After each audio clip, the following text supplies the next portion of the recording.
Hello friends and welcome back to the Dork Side. I'm the Dork in the Road. We are here at the Giant Loop Ride 2021 and I'm about to test ride a Royal Enfield Himalayan on and off-road, because why test ride an off-road bike only on the road?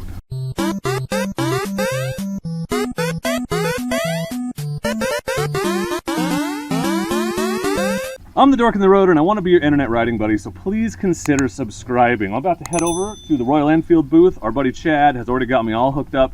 I'm going to take out a brand new Himalayan and really get a good test ride in on it. I get asked about the Himalayan a ton. It is one of the best entry level, like you spend, $5 grand, you're on a bike, you're out having adventures right away. So I get new riders that get asked about it all the time. So I'm really excited to get hands on with it and really be able to share some thoughts and feelings about it and add it to my list of bikes that I recommend if I like it. So let's get over there, let's get on the bike and let's go have a great test ride.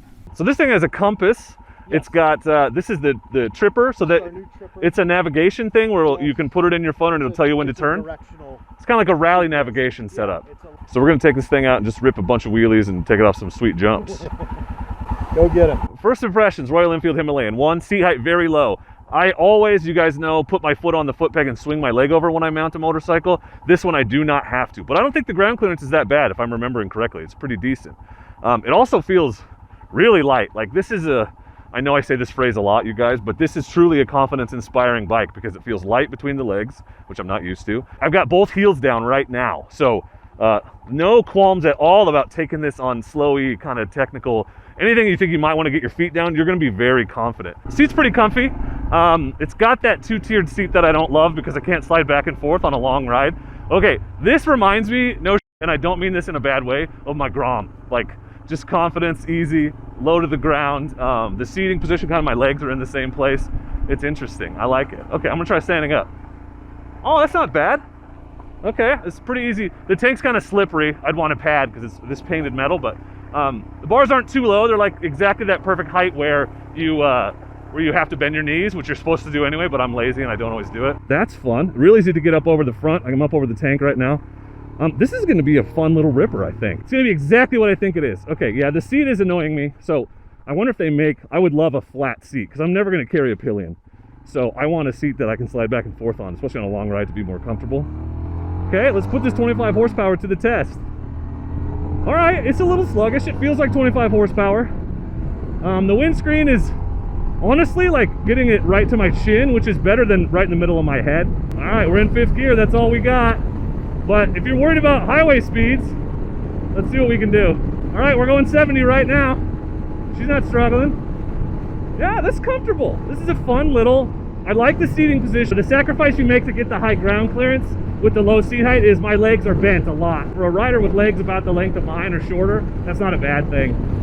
75, we're going 75. This feels stable, it feels comfortable. It's not vibey, I'm not feeling any vibration in the handlebars. At 75 in 5th gear, and I'm pinned right now. This thing is pinned. All right, we're in crane. That was 3rd gear. It's got a gear indicator, which I like. Actually, it's got a temp. I love a temp on my adventure bike. That's one thing I miss the most. Actually, 2 things I miss the most on the KLR were the temp and the gear indicator, followed closely by the tack. I didn't have a tack, so it's got all that for much less than the KLR. So this is the bustling metropolis of Crane. Actually, I'll go actual speed. That horse is creepy because it's not a real horse. Is that a goat in the road? I think it is. Welcome to Crane. That is a goat in the road. Welcome to Crane. Go home, goat. Seriously, that's hilarious. It's a great first bike. It's very comfortable and confidence inspiring. The ability to get your heels down, I don't think I've ever seen a bike with this much capability at this price point with that. Maybe the XT250 that I rode, or the KLX 230, but I think they both cost more. And those are more dual sport bikes. This is more obviously a classic kind of scrambler style. The seat is very comfortable, actually. I'm not unhappy with it. I do wish I could slide back and forth, as I mentioned, but we're gonna get on some gravel out here. And this is just a fun kind of throw your leg over and go bike. You don't have to think about it too much. But if you're a more advanced rider, this is a bike that it's wide open throttle all the time. You just piss wind it. Well, I was worried about rain, but I guess I should have been worried about sprinklers. All right, here we go. Hose me down. Hose me down, baby. Woo! Oh! and now we're off the pavement, so I need to actually pay attention. Okay, this is going to sound like a contradiction, so bear with me, but it's eating up the little bumps, but so it's not uncomfortable, but I can sort of feel them, which means the suspension has a little stiffness if and when I need to hit something a little harder, which is comforting and confidence inspiring, which I think I need to make a t-shirt that says that, because I say it so damn much. All right, let's try standing. Okay, it's really easy to get forward, and look, I don't know if you can see this, but these indentations on the tank, I don't need to go that far forward, but the fact that it widens up makes it easy for me to grip it with my knees. This is fun. I mean, I love every bike I get on, obviously, but I'm enjoying this more than I thought I would, which I think is high praise. And I think the big concern with these bikes, at least for me, has been reliability, right, availability, but there are dealers all over, at least close to me, so it's better than like the Aprilia I rode, for instance. And as far as reliability, from what I hear, these are like the tour companies in Nepal use these bikes. Like Brett Tax went to Nepal and has been back a bunch of times, and they're all riding these Himalayans, and they're doing just fine. They're holding up to it, and they're pretty simple machines too. So in terms of fixing, working on yourself, there's not a lot there to worry about. So they're so inexpensive that even if you had an issue here or there, it's still cheaper than buying a fancy bike and trying to do stuff with it off the bat. You know, even if you have a few issues, you got to put new tires, whatever, on it. Comes with crash protection, which is cool. Hopefully I don't need it today. But standing, how fast are we going? Where's the damn speedometer? Oh, I'm going 60 right now, okay, on this gravel road. That's very planted feeling. What a gorgeous place to test ride though, right? Amazing, just amazing. I think if you have qualms about getting into off-road riding and you're looking for a bike that'll help you with some of those, this is the one. If you want a bike that you're not going to worry about dropping because you didn't pay very much for it, this is the one. Readily available, you know, built from the beginning with some crash protection, and this is a good one. You want a simple bike? Very simple. How fast are we going? 55 again. I'm not even noticing it on this gravel. That's remarkable. I'm remarking on it. That's how remarkable it is. And it's not torquey at all, so it's got that that default traction control, because when you go up a gear and give it a bunch of gas, the tire doesn't spin. It just doesn't have the horsepower. So that's a good safety net for someone that's concerned about, oh, there's a little bit of loose gravel, that wasn't bad. For someone that's concerned about a motorcycle doing something, making a mistake and it being costly, disastrous. I don't think so. I don't get that impression at all. I think you can make a lot of mistakes on this and be okay. Which is good, because I make a lot of mistakes.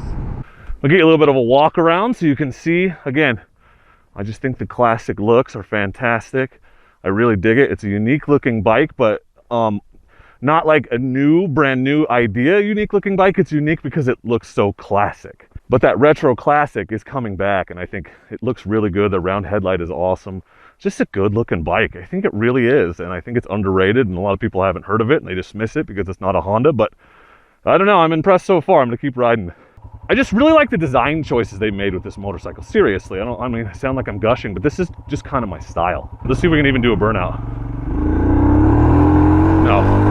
No, you can't. Not even on gravel. That's fun. That's fun. It's always fun to try, you know. I can't get over how comfortable I am just hauling ass on this on the gravel, like immediately right away. I'd like to try this on some more technical stuff. I'm not gonna find any out here probably, but I'd like to see how it handles big bumps and stuff. But it's so light that even with less suspension, it's just gonna do fine. So if you have a Himalayan or put a bunch of miles on one, what's the reliability like?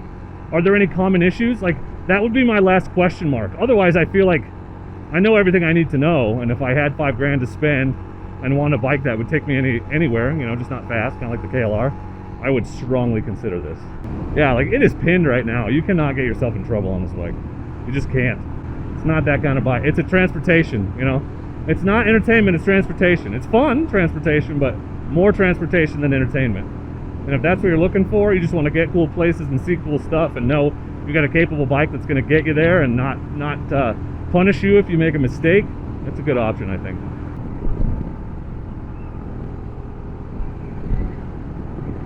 It's not very flickable, I'll give you that.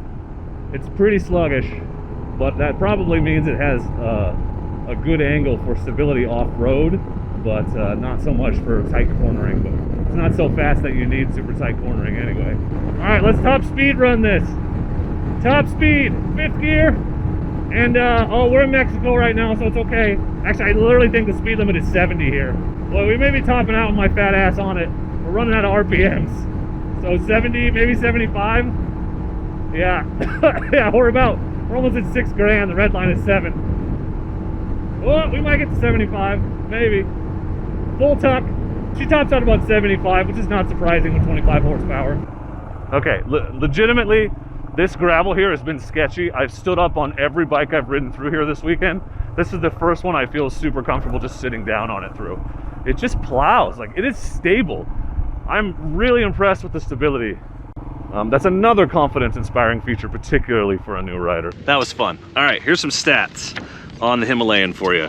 411 cc's, 4-gallon tank, 23.6 foot-pounds of torque, 58-inch wheelbase. It's a 439 pounds wet, 5-speed transmission, 31.5-inch seat height. It gets 75 miles to the gallon, has 8.6 inches of ground clearance, and has dual-channel ABS. I truly think this is a bike that is better than the sum of its parts. As a package, as it comes together, it's an impressive, confidence-inspiring bike. I think you get a lot for your money. You got a 21-inch front wheel, 17-inch rear, so it's like the KLR. I think it's the most stable stock bike that I've ridden, at least on the loose gravel stuff that we had it on today. I have not been comfortable sitting down at those speeds on some bikes. And even, like I said, the driveway in and out of here is this really loose gravel, like fresh gravel, and I've stood up on the Tenere every time, and on this bike I didn't feel like I needed to. So that's the most striking thing to me, is how stable it is. So it keeps the classic aesthetic, but it's got modern features. It's got the tach, it's got digital display, it's got a gear indicator, it's got this navigation thing, it has a built-in compass, but you also have the classic tach, the classic speedo, and it just looks good. It's a good looking bike, and it is incredibly easy to ride. Like seriously, as soon as you understand how a clutch operates, you can ride this motorcycle. They should use this bike for MSF classes because you can get your feet down, it's incredibly stable, and 25 horsepower is enough to like have fun if you're pinning it all the time. But it's a very forgiving bike. It's not going to punish you for making a mistake because it just doesn't have the horsepower. I couldn't peel out on gravel in first gear when I tried, so if spinning the tire accidentally is something that concerns you, it's a great bike. And I just think you get a ton of bike for the money. It has ABS, it has all this stuff that my KLR didn't even have, and the KLR cost a couple $1,000s more. So if you're looking for just a fun dink around bike, something you can just rip as hard as you want, this is a slow bike that you ride fast. It's not a fast bike at all. Or you're just getting into off-road riding, or you're just getting into riding, this is a good place to start in terms of price point, in terms of ease of riding, in terms of just capability. It's comfortable, so it's worth considering. It's a good bike. I really hope the wind noise isn't like destroying my sound right now, but big thanks to Chad and Royal Enfield for letting me take this thing out. I was impressed by how impressed I was by it. I think I liked it more than I thought I would. And then the big question mark, right? It's all positives. It isn't. My big question mark is reliability, and I don't know enough about them, right? I just know it's not Japanese. But again, they're taking these on tours in Nepal all the time. So I think even if it's less reliable, it's so simple to work on that maybe that balances out. And it's just so damn cheap. It's just so damn cheap that, you know, you buy this bike instead of a bigger, more expensive bike, and you got a couple grand left over for mods and repairs if you need them. I just think it's a great option for a first bike, and test ride one if you can. But anyway, if you have questions about the Himalayan that I can answer with my limited time on it, I'd be happy to answer those in the comments, or at least try to. I think this is a bike that I'm going to add to my list of bikes that I recommend for new riders, especially those on a budget. Thank you for watching. I appreciate you, and please do not forget to be excellent to each other. Thank you. Excellent!